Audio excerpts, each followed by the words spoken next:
what I knew Hev was the Godfather. That's when I knew Hev was more than just an artist. He was a humanitarian. Exactly how it's properly done. Light, camera, action.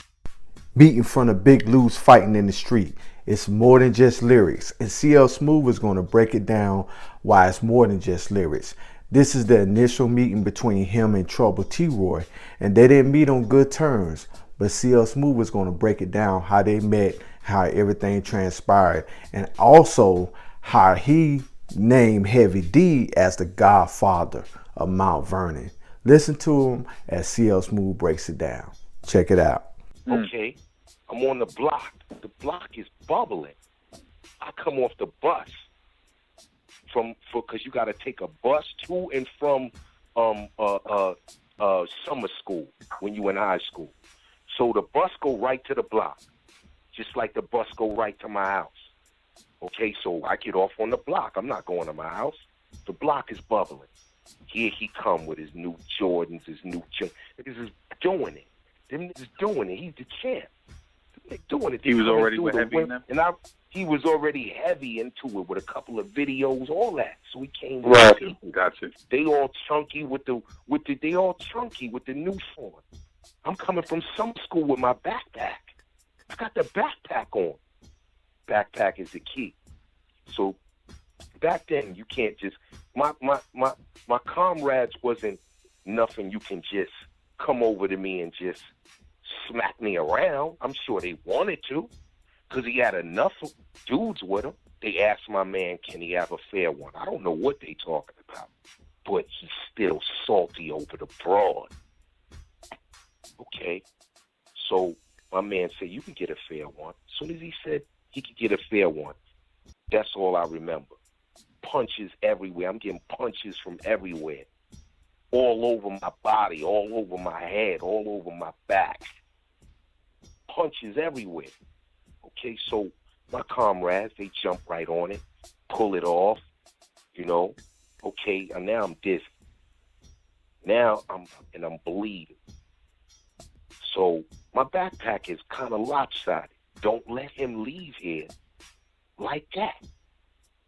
Do what you do now. Show them. You're going to get a fair one now. So that gave me time to snap out of it. But I'm really up. So I get out in the street. It's a nice crowd. No cars is coming. It's 3rd Street. No cars is coming. We in front of Big Lou's. Okay. The girls is following them. They screaming for him. They yelling for him. Okay, but I'm still up. So we get it on. So, you know, he's not really doing nothing. And I'm trying to get my head clear. So the more my head get clear, the more I'm starting to sting his. And I know it. And I remember this like yesterday. Because I know he can't deal with it because I'm left-handed. Nobody could deal.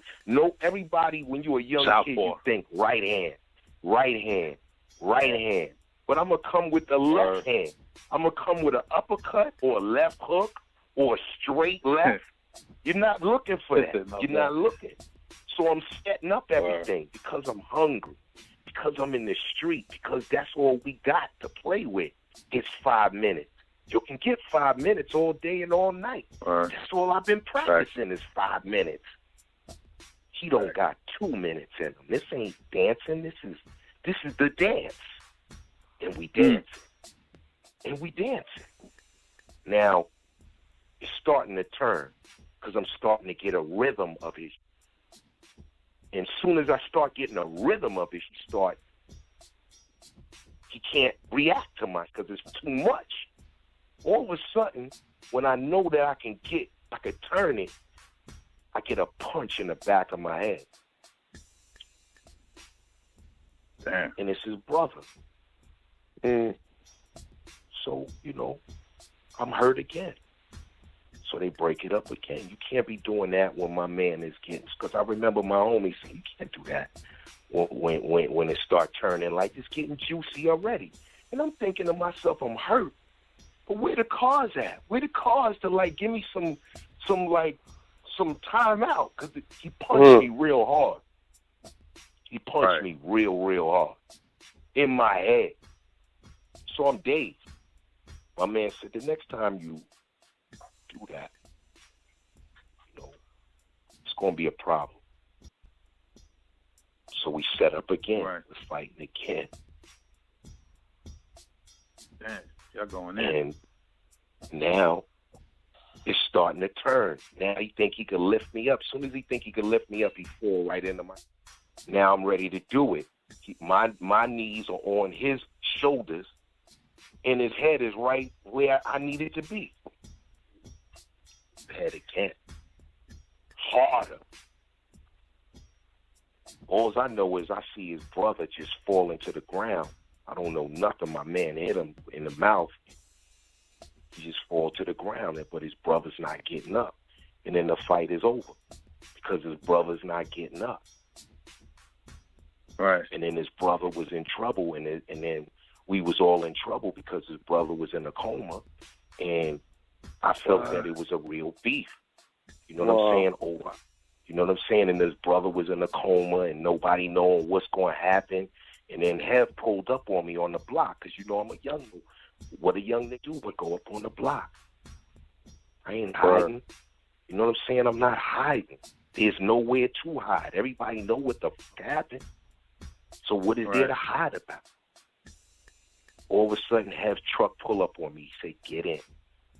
So I get in the car. So I was hesitant. Like, at first, I'm not going to lie to you, I was very hesitant. But I got in the car because he was like, he got angry with me that I was hesitant. He seen the hesitation. As soon as he seen that I was hesitant to get in his car, he went ballistic on me. Get in the car, man. Don't ever think that I would do that to you. And I turned around, and Troy's in the back seat. He said, I'm gonna get this over with right now. Wow. We brothers here. We brothers. It's over. We brothers. And it's his fault. He had no right to approach. He had no right to put his hands on. And it's his fault. That's what I knew Hev was the Godfather. That's when I knew Hev was more than just an artist. He was a humanitarian. He was a peacemaker, but he was somebody that there's always a sit down. There's always a possibility to talk it out. There is no way you don't got choices. There's always a choice. You just got to pick the right one. But it took a leader to do that. It took a leader to do that. And he did that for me. He said, I love y'all both, man. We're going to end this right now. We're going to be brothers. Right now. It's over. Everything is over. And we're going to build for me. And he was my brother ever since then. I'm glad to have him in my life. I'm happy to have him in my life. He's my friend, and none of those mothers that I talked about are. Yeah. Right. My angel. Y'all got close after that? Y'all got close? Yo, hear what I'm saying, what I'm telling you. Right. Of course. He's my angel. Right. He's my brother. No doubt. From then No on, doubt. it's hugs. When he closed his eyes, I had no shame. I had no guilt. I love him. Right. And it wasn't nothing. It wasn't nothing I gotta make up. When certain people die, they make up because they don't. The dead can't defend themselves. But he was my friend. Right. He was my friend.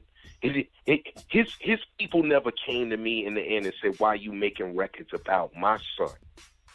Because they know what it is. It's history.